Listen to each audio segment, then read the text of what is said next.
Hello guys.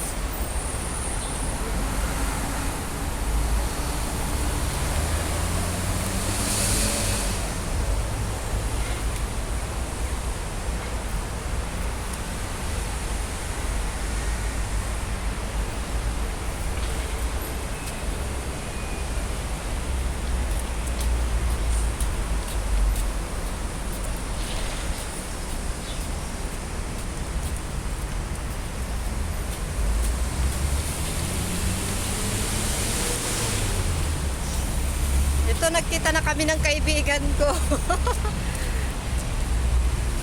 Ayan, binigay niya lang kasi kasama niya yung amo niya. Wala na kaming time magbanding. Kasi sumama naman siya yung sumama yung matanda sa kanya. Yung amo niya, yung employer na nag-iisa. Kasama niya lagi na lumalabas kung saan saan. Ayan, naparami siya ng binigay, oh. Sabi ko, ba't ang dami ang laki? Sabi ko, napaiyak ako sa pagpapasalamat sa kanya, guys. Alam nyo, naiyak ako, na lumuha ako. Tapos, natuwa naman siya kasi nakita niya talaga yung feelings ko na masaya ako na nakatanggap ng bigay niya. Kaya hindi ko talaga mapigilan.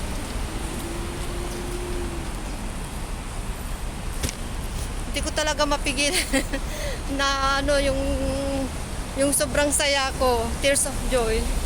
Napapaluha ako, nagsasalita na, tumatawa, gano'n. Halo-halo na yung feelings ko kasi hindi ko expect na ganito karami yung ibibigay niya. Saka sino pa naman yung friends na ganito, bira lang kami magkita.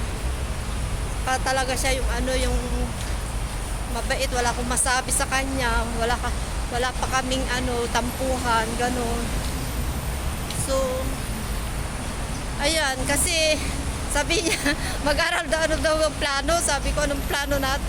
Mag-aral daw kami ulit ng kailan tayo magkikita ulit? Sabi ko, mag-aral daw kami ulit ng nursing aid. Sige, mag-aral tayo.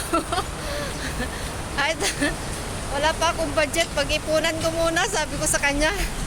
Sabi niya, guys, bakit ang pait-pait ko daw? Sabi niya. Sabi ko, wala namang problema sa isip ko lang. Okay lang, sabi ko, kasi nagpapasting kasi ako. Sabi ko, saka, bakit ka nagpapasting? Gusto ko, kasi para malinisan yung yung katawan. Kasi may sumasakit yung balakang ko. Baka may na ako, kidney stone, sabi ko. Hindi ko alam. Pero maganda naman yung pakiramdam ko. Wala naman ako masyadong nararamdaman, sabi ko. Sabi niya, nagpintuan na lang kami. Sinabihan niya ako, inom daw ako ng cloves. Ganun daw sa kanya. Sinubukan ko na. Sinabihan niya ako dati yan nung gaaral pa kami. Sinubukan ko naman yung cloves kasi meron naman ako sa bahay. Nakakalimutan ko. Sabi ko, sige, ilagay ko na lang sa nakikita ko yung cloves kasi nakakalimutan ko talaga. Ang ininom ko lang naman kasi lemon kasi dati lagi ko sinasabi sa kanya, huwag ka na mag-lemon, kaya mamayat ka. Wala nga kasi prutas, vitamin C ko na rin yun. Sabi ko, kapapatunaw ng kasi yun, kidney stone. Saka, cinnamon stick, sabi niya, cinnamon stick. Wala kami cinnamon stick, kaso lang meron kaming powder. Pero hindi na ako nagkakape. Pati daw siya, hindi ka na rin nagkakape, sabi ko sa kanya. Hindi na rin daw siya nagkakape. Kaya wala na, hindi na daw siya bloated.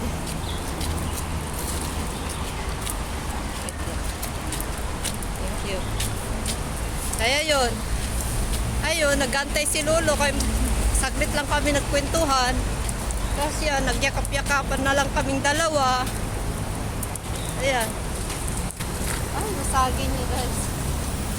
Dito tayo. Kasi masasagi niya yun, yung basura. Ay! Wait lang. Wala. Wala na. Natumba na, guys. Kasi nga hindi ako baka maiwanan ko cellphone ko. Ay, hindi ako makaalakad dyan kasi may basura.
natin.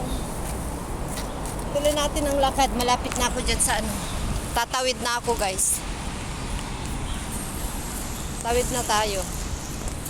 Ayan. Tawid na tayo dito.